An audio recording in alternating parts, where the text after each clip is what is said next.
think I played a video on that one, Yeah, so I can imagine maybe it got flagged. Is that? Yes, I have one more. Okay, so can you give us more information on the research paper, because it's due Friday on the syllabus, and I don't know anything about it. Sure, so I talked about it in one of the lectures, Yeah. that's not gonna be due until the end of the semester. That'll be due the very last day of class. I also talked in one of those lectures about kind of how to put it together, Okay. so check Do you that have out. like a rubric for it, like page length or anything like that? I will post a rubric on Blackboard, but I do give it to you in class that day. Yeah. Is that the same for the perspective papers? Sorry, end of the class or? Due at the end of the semester, but Okay. just remember those are supposed to be kind of throughout, so not more than one a week. We're getting to that point where that will matter soon, as I told you. So Yes, sir. make sure that you don't try to wait till the very last week to get those all in. Good questions. Other stuff? So, thanks for telling me about the video. I hadn't thought about that, but I'm playing stuff in class, so they might pull that stuff down. I think I can make it private. You should still be able to see it. We'll see. You can always just link to the video. So what we're talking about today are starting to talk about mental disorders.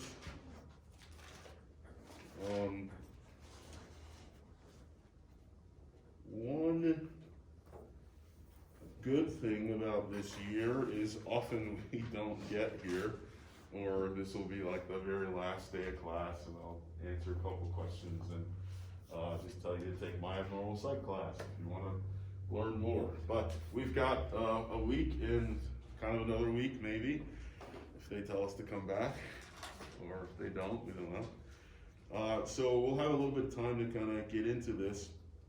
I still want to take your questions. What I usually do is have students write down questions. I may have you guys do this. This is actually the largest class that shows up. And so I think if I'm gonna get anybody to actually write questions and not just have two, then this might be it. So be thinking of that as I'm talking today. I may ask you for that in the middle or at the end. So if you think of something now, or if you're thinking of something while I'm talking, go ahead and jot that down. You don't have to put your name on it or anything like that. But I like to just start out by talking about this definition of a mental disorder. If I get my shit together.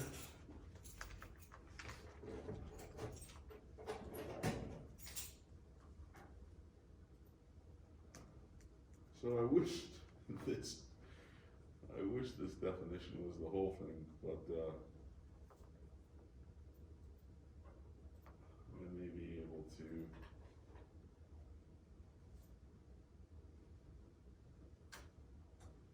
Oh, they won't give me this in the text.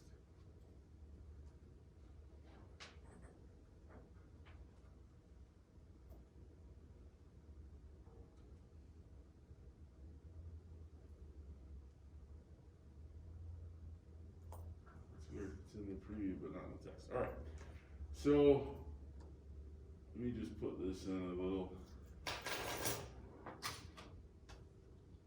Word doc for you.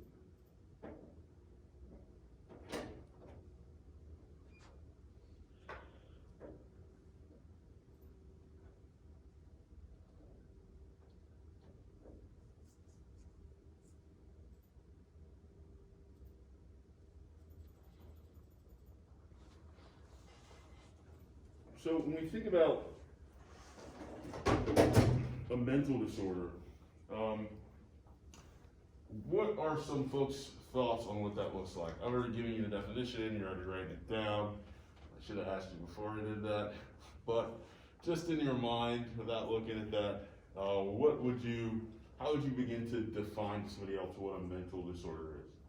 What does that mean? How do we know when somebody has a disorder? How do we know when somebody has some type of disturbance? Yeah. They have any kind of mental condition that messes with their normal functioning. Okay, so it messes with how they are normally. How they just function every day. That's important, very good, how they function every day. What else?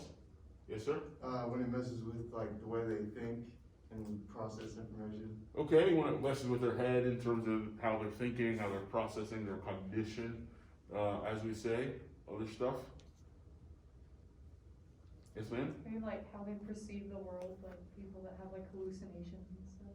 Okay, maybe messes also with their perception, and what they're seeing, what they're believing in some cases. Very good. So that's right, and maybe this helped you, or maybe you guys were just smart all along. Often what folks will say is that it's somebody who's weird, somebody who's really different, somebody who stands out is maybe where we start, or somebody who's hurting themselves is often where we start.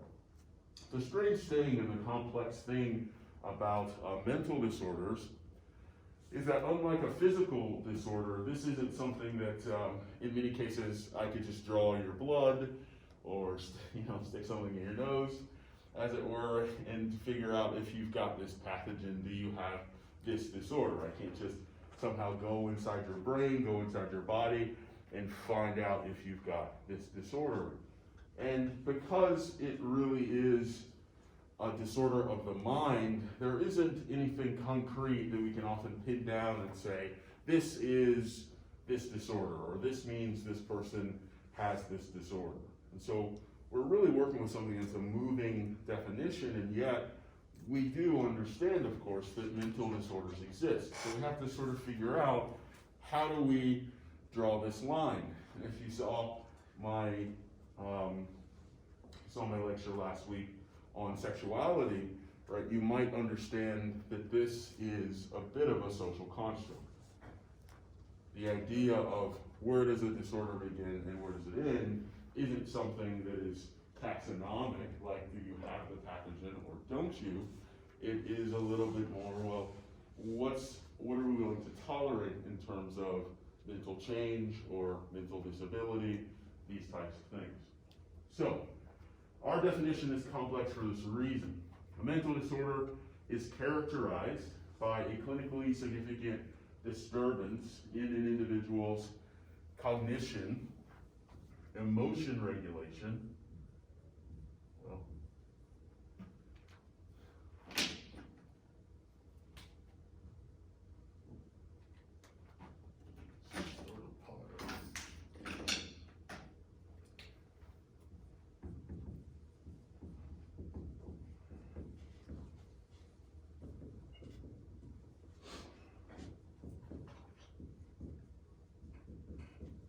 emotion, regulation, and behavior. So let's just stop right there first. So first thing we should understand is, in what realm is a mental disorder taking hold of? What types of things are we looking for? Well, we're looking for something that is a disturbance in the individual's cognition, which, as we've said, is how they think, how they process information. This would also include things regarding their perception. We would consider how somebody's perceiving something to be a piece of their cognition, right? How they're processing the images or whatever signals coming in. So a problem with their cognition, the way they think. A problem with their emotion regulation. Why, by the way, I'm going to just say also behavior, right? So they're doing things that are out of the ordinary, but appears a little different. It doesn't just say emotion. Right here it says cognition, problems with behavior, just any problem. But here they don't just say emotion, right? We often just see cognition, emotion, behavior, but they've added this extra word here. Why is, in the definition of a mental disorder, why is it necessary, do you think, to add this word regulation? Why are they saying emotion regulation and not just emotion? Yes, sir. They don't necessarily have different emotions than the average. It's just that we all have measures to some extent, we all have measures to control them or express them in certain ways, or to suppress certain emotions. And that is something that would be part of the disorder if the regulative process is messed with. Okay, you said that very technically, right? So if something is going wrong with this process, well, why is that the problem? When maybe just saying problems with emotion, can't we just say that? Yeah. Just because I think because everyone has these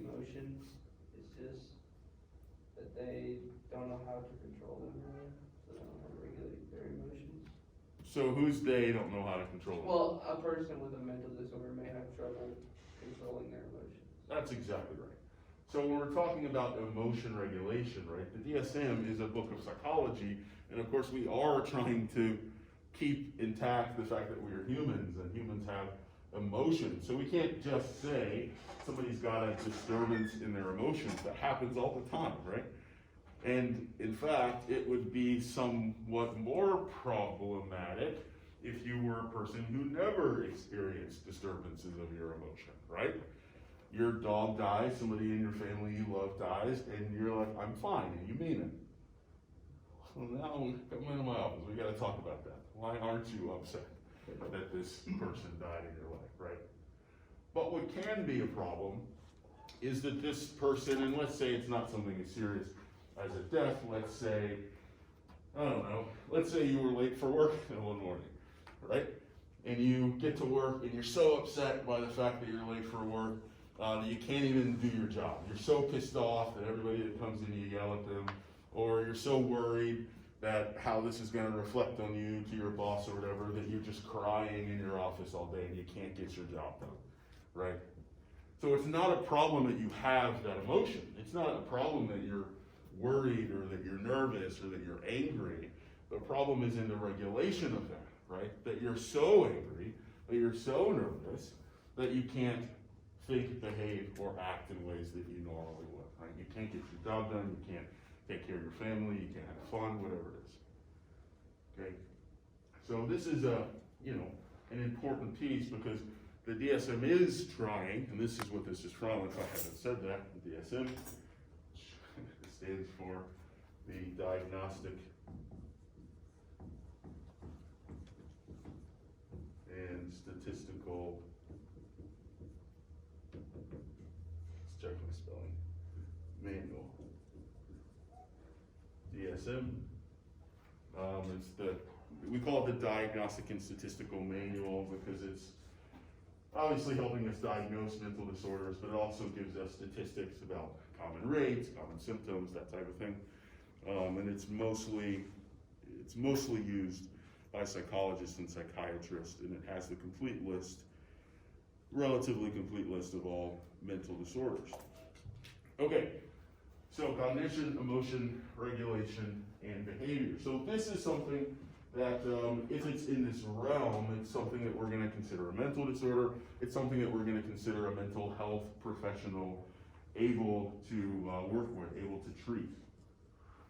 But next we get this other list of things that says a disturbance that reflects a dysfunction in the psychological,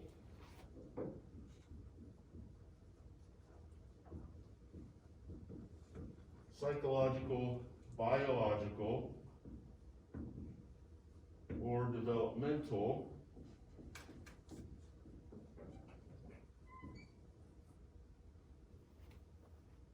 processes underlying mental functioning.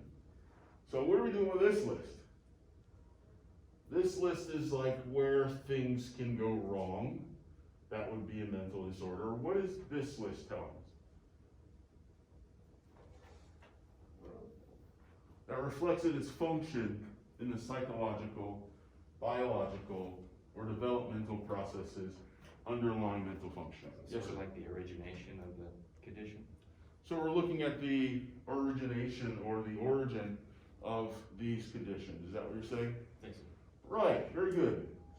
And so what we're saying is that the disturbances here, something going wrong here, can come from any one of these places, right? That you might have an emotion regulation issue due to some psychological piece, which is to say, I don't know, you just had a mood swing.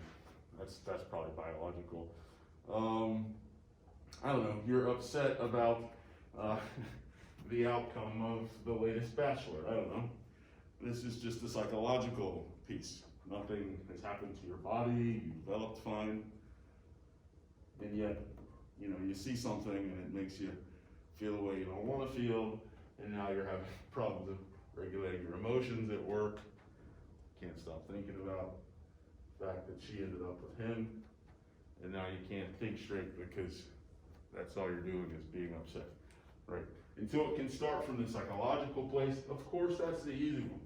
But it might also start from a biological place, right? It might also be something to do with a drug interaction. It might be some mood swing due to the fact that you, I don't know, partied too hard over the weekend with ecstasy or MDMA, and now your serotonin is dropped and you're feeling really sad and you can't do the things that you used to do, right? Or you had a brain injury, right? Or you had some disease that messed with your brain, right? And it causes a problem here.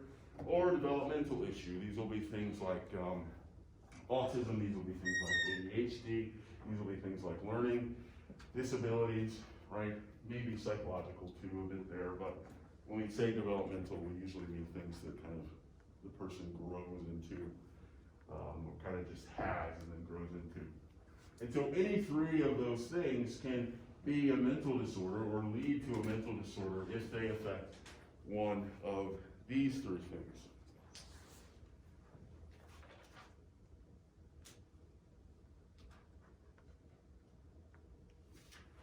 One piece that's missing here that I couldn't find the full one is, I'm going to botch it literally or botch this sort of word for word, but it says something to the degree of conflicts that exist between the individual and society, such as things that are religious or sexual or political, are not mental disorders. Conflicts that exist between the individual and society that are, for instance, religious, sexual, or political, are not mental disorders. Why do we need to say that? Why do we need to say that?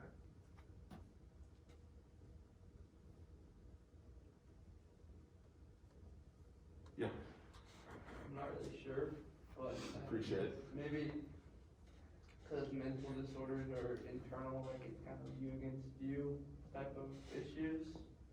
And so if your brain is, like, I don't know, if the issues between you and society, then it's not necessarily a disorder, because everybody has their own views on things in society, maybe.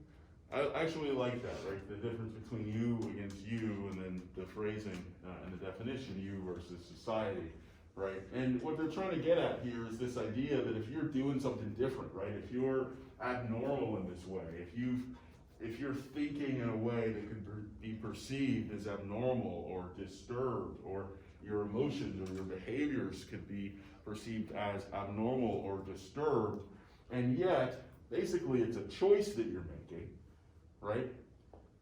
Anybody know this? Yeah, you guys are mostly freshmen, but anybody ever see this guy outside who never has shoes on? Yeah, a few of you have seen it. Good. Blonde kid, he's got a beard, right? He is lovingly known as Barefoot Brian around here because he never wears shoes. And so this is a disturbed behavior, right? It's disturbed, it's different than what everybody else does. It can possibly cause him problems in terms of hurting his feet. It's about to be really cold outside.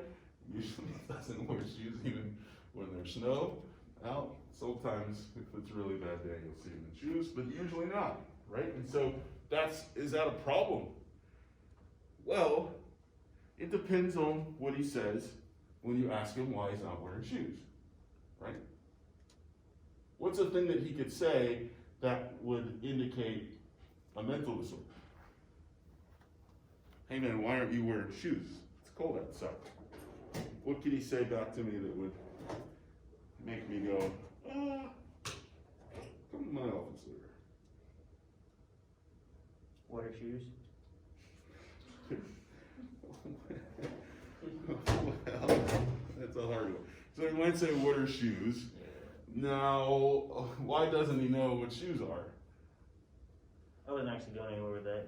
Sure. That'd be giving me concerns though. If he was from somewhere far away and or just a language, maybe he's Russian and he doesn't know the word for shoes, what the shoes, you know? Well then, probably not a problem.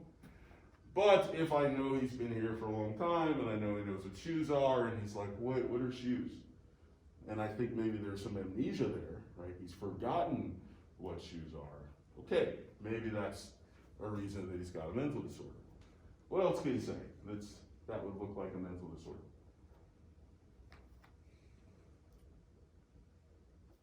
Yes, ma'am, in the back, in the way back. Yep. Maybe like a fear of issues, Okay, that's a great one. So he might have a shoe phobia, right? I don't know, just whenever I see shoes, I start freaking out, man. You guys ever seen those old Jerry Springer episodes? Okay, sorry. There's these really old episodes, you know, it's really old sort of talk TV, and, you know, the joke was, the topic was that they would have these sorts of phobias, and so just ridiculous phobias. One I remember was this guy was afraid of oranges, just regular oranges. And so the guy's sitting on the couch doing an interview, and Jerry surprises him with a basket full of oranges, and the guy gets up and runs away. Right, and so there's a mental disorder, right? That's a little bit out of the ordinary, it's causing him a problem, he's not choosing to be afraid of oranges or shoes in this case. And so we might consider that to be a disturbance here. He could, however, say something like, which he does say, I just don't like the way they feel on my feet. Or, I think they're a bad symbol of the corporate structure. He doesn't say that. But if they have a reason, even if you don't follow that reason, and not follow it in terms of it makes sense, but follow it in terms of, yeah, that's a good reason to do that, then it's okay, right? Then it's not a mental disorder. This is something that he's choosing, right? He's going against society in this way of his own volition. Now, the rest of that says, so conflicts between yada, yada, yada are not mental disorders unless the conflict results from a disturbance as described above, right? So they kind of loop this back around and say, just because you're doing something that's outside the realm of normal doesn't necessarily mean there's a mental disorder unless you're doing it for one of the reasons we set up here. You can't regulate your emotions, you're so afraid of shoes, you don't want to put them on, well then we're still talking about a mental disorder. But if the conflict is just a choice, right, we've got to allow for that. We've got to allow for people to just be different because they want to be. Questions? Okay. So, one way that we can begin to separate types of mental disorders is by thinking about their origin or their genesis, like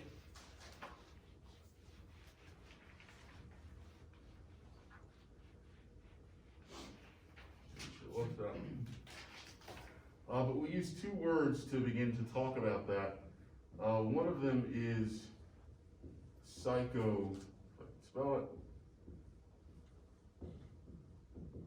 psychogenic. Other is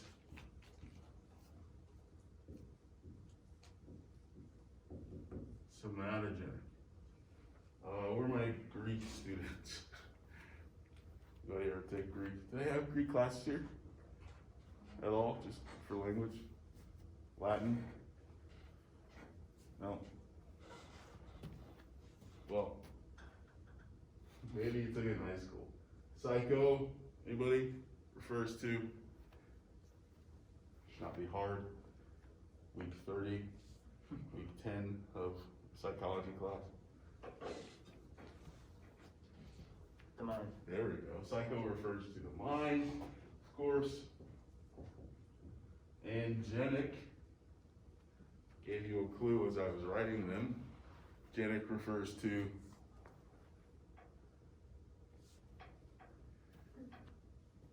genesis, genetic, genus. What's that? Genes. What do you say? Genes. Genes. Yes, that's another related word. They all refer to Do you know?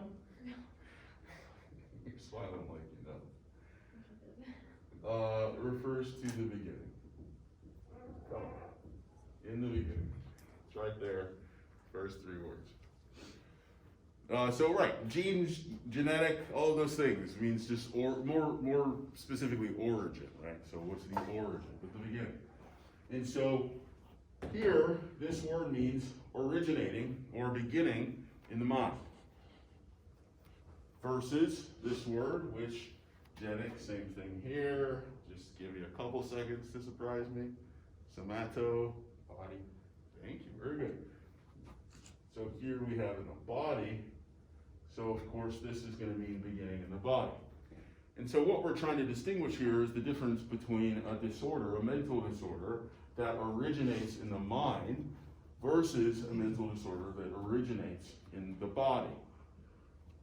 So what's an example of some way, you don't have to necessarily know the mental disorder, but what's an example of some way that a disorder may originate in the body, a mental disorder in the body? It's a mental disorder that might start in the body. Proper. Yes, ma'am. Like Down syndrome? Oh, very good. So like Down syndrome. Right? And how is this originating in the body? It's genetic. It's genetic, right? It's just a difference in their brain makeup, right? And so that is literally just something that's different in their body. So that mental disorder is going to start in the body. What's another example of this? Yes, sir. Maybe like trauma, Trauma? What type of trauma? like maybe to the head or something. So like a brain injury? Very good. So we say TBI, right? So that traumatic brain injury. Why did I question him on what type of trauma? Yeah. Because you can have mental trauma. Because you could have mental trauma, right? So what's the difference between this type of trauma? Why would we call this a psychogenic beginning, a psychogenic trauma, versus this one that's listed over here?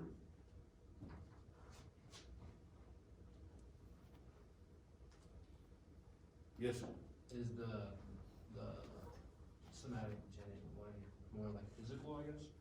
Yeah, so this one's physical, right? The problem that's going to occur is going to literally be because something happened to this person's head, right? They got hit over the head, or they got in some type of accident, or they hit their head, this type of thing. Whereas this trauma is the type of trauma we're talking about these days, post-traumatic stress, for instance, is really a trauma, and sometimes students have a hard time with this, and it's not a belittling, it just is a fact, the fact that this type of trauma nothing has really happened to you, right? Nothing has happened to your body. You are safe and sound in your own body.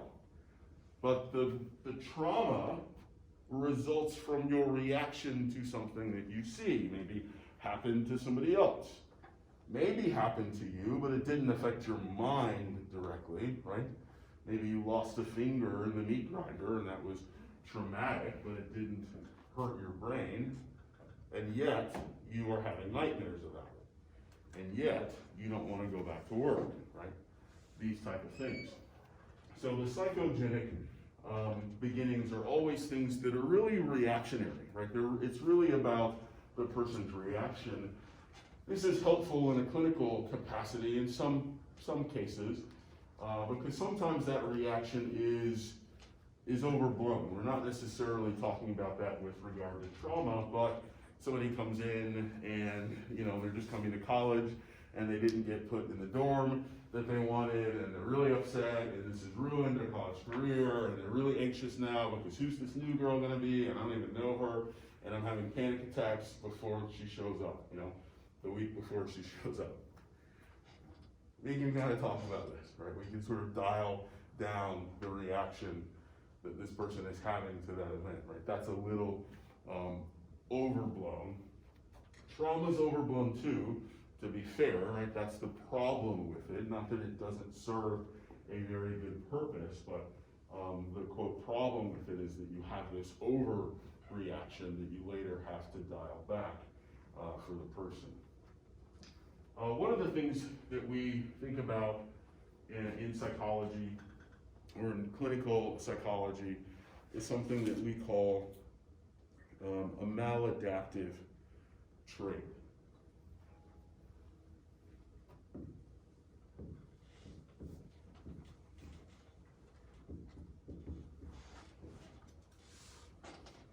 As we call traits and we call symptoms maladaptive. Let's do a little bit of word play again. What does mal tend to mean as a prefix? Yes, sir. I'm gonna use the correct word, but like you don't have any of it. Kinda, I just know like malnutrition means like you don't have nutrition, Yes, I like how you're thinking. but I don't know. It's not quite it. Malevolent, malnutritious. Malnutritious doesn't mean no nutrition. It means something else. Yes, ma'am. Bad. It means bad, right? Mal here just means bad. Malevolent, maleficent, right? That just means bad. And so here, of course, adaptive means what it means. And so here, this means a bad adaptation. Poorly adapted. Well, often what's going on with mental disorders, trauma in particular, is that the person is having a maladaptation.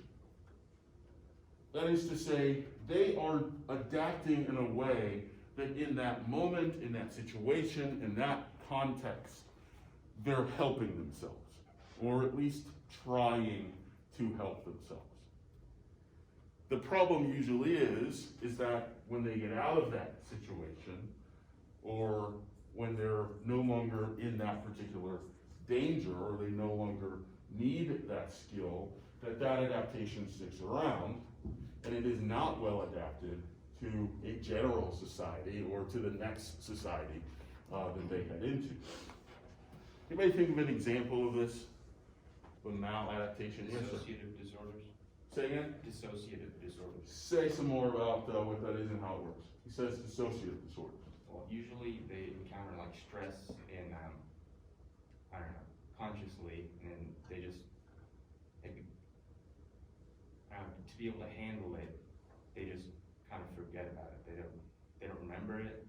You know, it gets suppressed, and then they just like dissociate from reality. Very good. And how is that adaptive? How is that helpful to them? Well, usually they can't handle the stress consciously.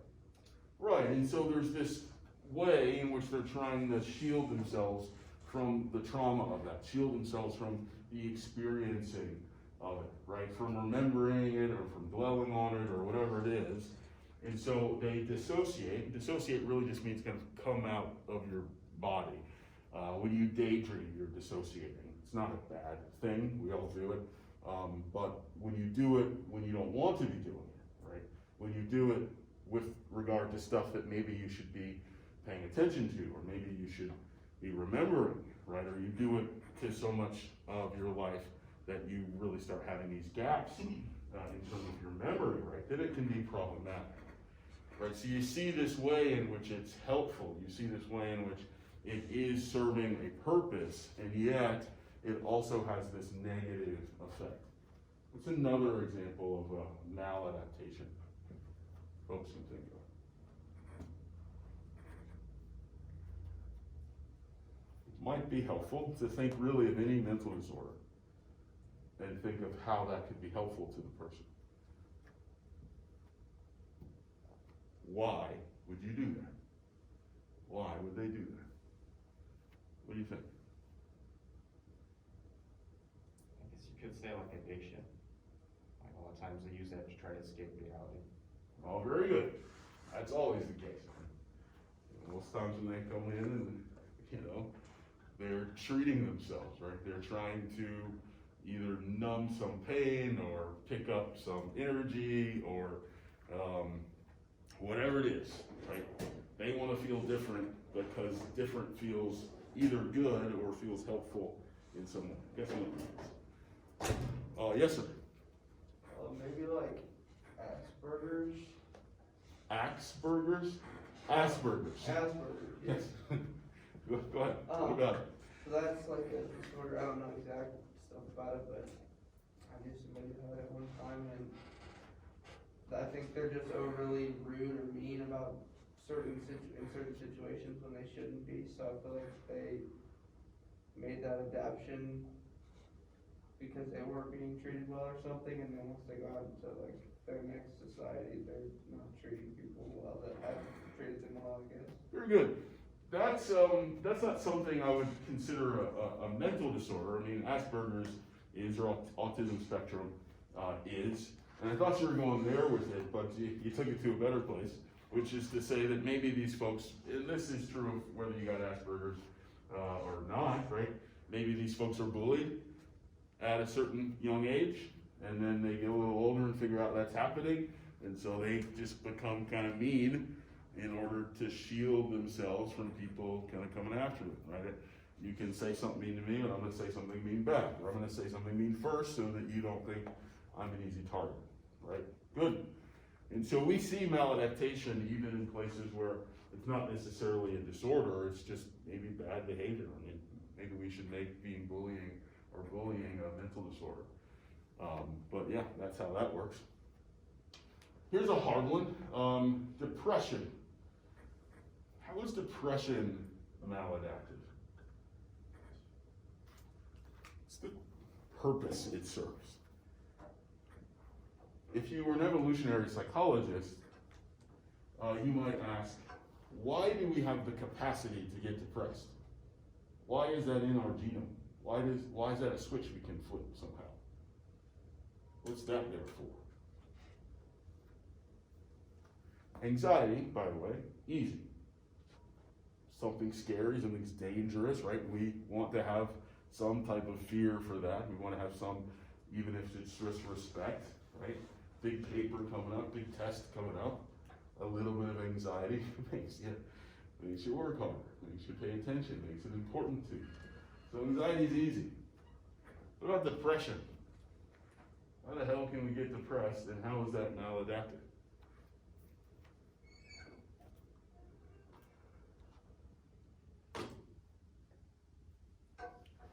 Imagine you're at a Coke machine, okay? You want Coke, soda, after, from the South we say Coke, okay, pop, I don't know. You're at a soda machine. And you put in, we'll say sodas are 50 cents just to make it a little cheaper for you. You put in 50 cents, you really want the soda, like you're thirsty, they got your favorite thing, whatever it is. You put 50 cents in, you press the button for the thing you want, and nothing dispenses. Okay, maybe it's broken, I put 50 more cents in, I press the button I want, nothing dispenses. Okay, fuck, like they don't have the thing that I want, but maybe one of these other options works, maybe the light's on, and I can't see it, maybe the label's over it, so I put in another 50 cents, and this time I press a different thing, and nothing comes out. Okay, one more time, let's try this other drink, 50 cents in, nothing comes out. What's the next thing you do? What do you do next? I think you got it, so I'm not gonna call you. What's the next thing you do?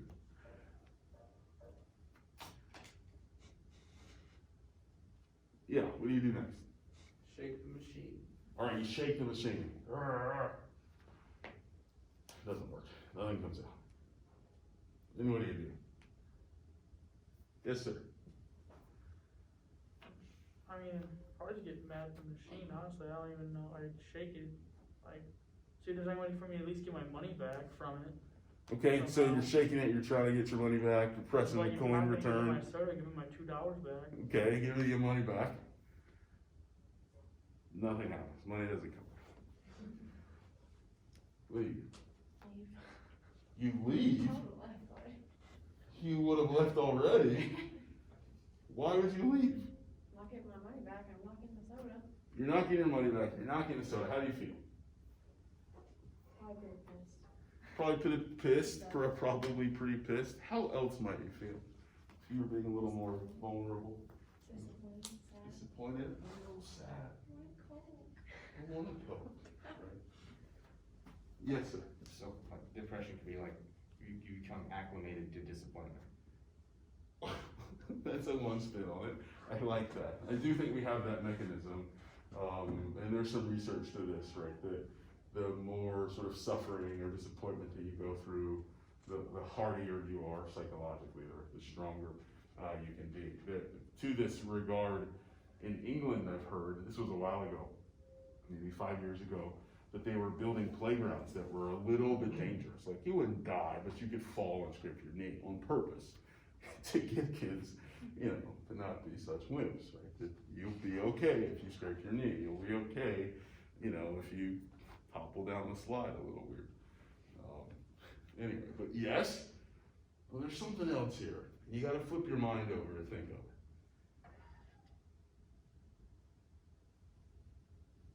What did you just say you're gonna do again? Leave. You're gonna leave. What's the alternative? Yeah? Go to a different machine and get a water instead of a soda. Okay. No, you're in a new society where you're on this building and you get 1 hour a week.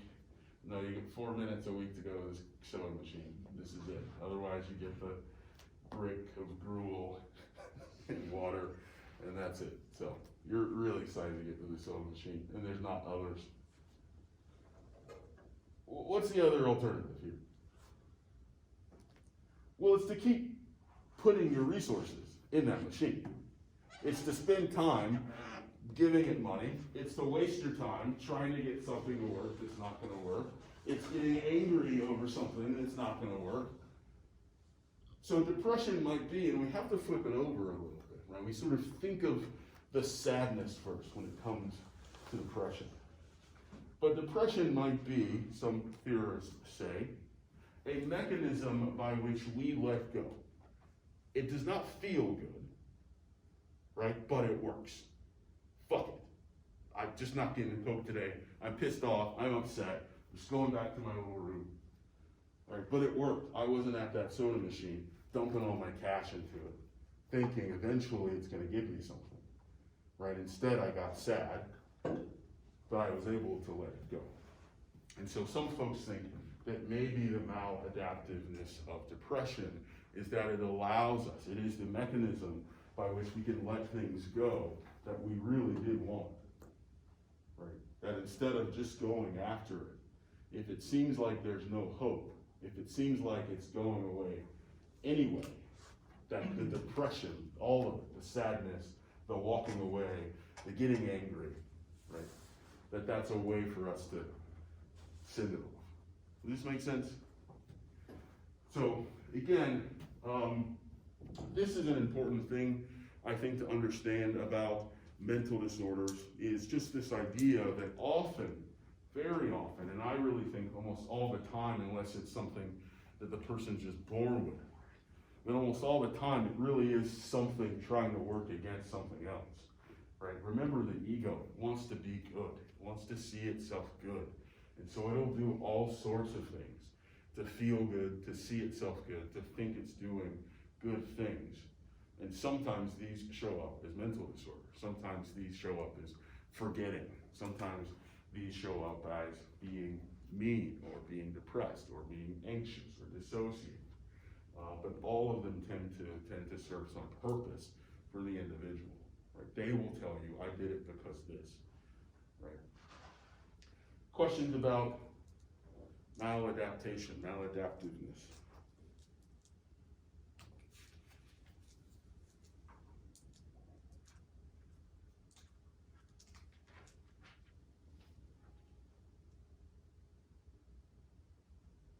Okay, so just lastly, one little other way to think about mental disorders.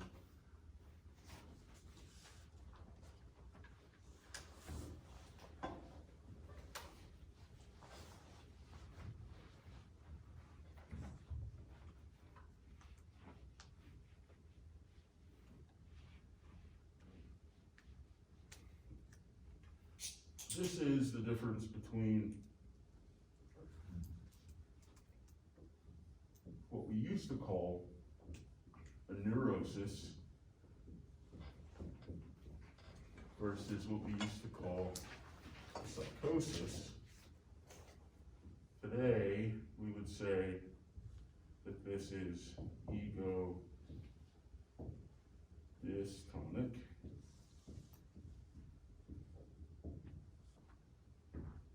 And we would say that this is ego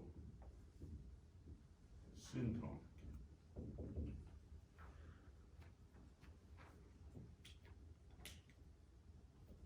So the difference between a neurosis and a psychosis, and this used to be how we would talk about them, and I mean used to in the sense of Freud and Jung and those folks that we were talking about really early in the class.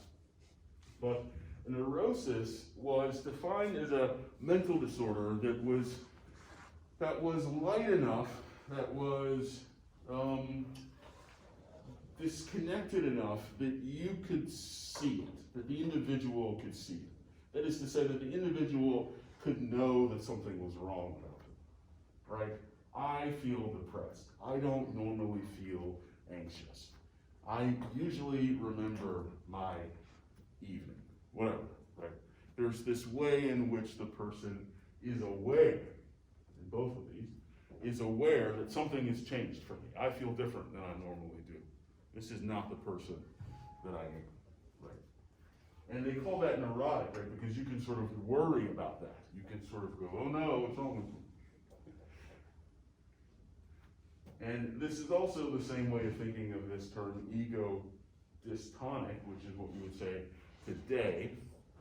Of course, ego just means in line with the self.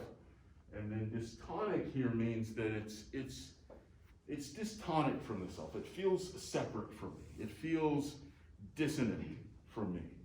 It feels separate than the self that I recognize and understand. This is compared to a psychosis, or something today we would call ego syntonic, where the disorder is such that the individual is wrapped up in the disorder. That is to say, the disorder has such a hold on them that they don't necessarily even realize that they're in the midst of a disorder, right? This is a hallucination. You guys see that dog over there? What do you mean? Something's wrong with me. No, just see the dog, right? In this case, I'm so hallucinating. I'm so caught up in my own mental disorder that I don't recognize that something is different, something is wrong. It seems like something is fine, and yet everybody else can see that something is wrong.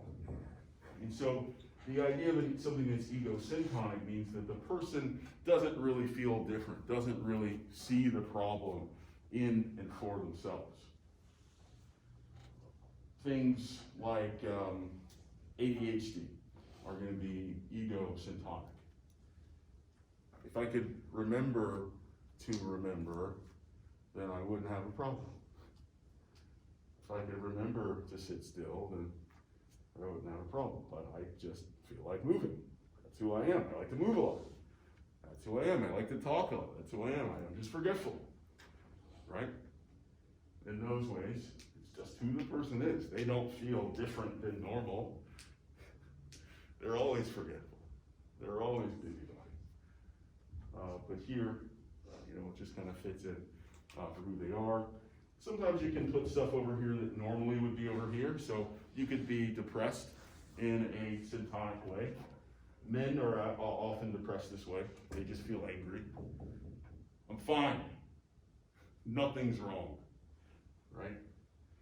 And this is sometimes a syntonic depression. Right? It's sometimes depressed, but you don't know you're depressed or you don't want to face it.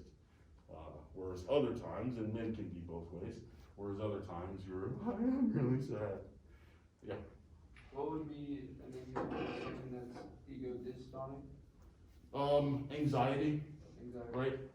When you feel nervous, right? If you're having a panic attack, this isn't normal, this is not normal, this is not how I want to be feeling, right? You have this sense of it being different. You have this sense of something being wrong, that this isn't who you normally are, that something extra is with you, right? Here, it won't feel extra. It will just feel like normal. This makes sense, this distinction, syntonic versus dystonic. And so I like to sort of just start by giving you guys a few ways to think about how we begin to sort out what a mental disorder is and how we begin to identify and categorize them to some degree at least. I want to just let you guys take the last couple minutes to write down some of those questions for me if you have any. What I'm hoping to be able to use this for in the following lecture is to speak to specific mental disorders. So if you guys have questions about it, in fact, I'm just going to tell you to write down at least one question, 1 to 3 questions you have about any particular mental disorder. Or if you've got broad mental disorder questions, that's fine too. I will read through those anonymously on the next video and give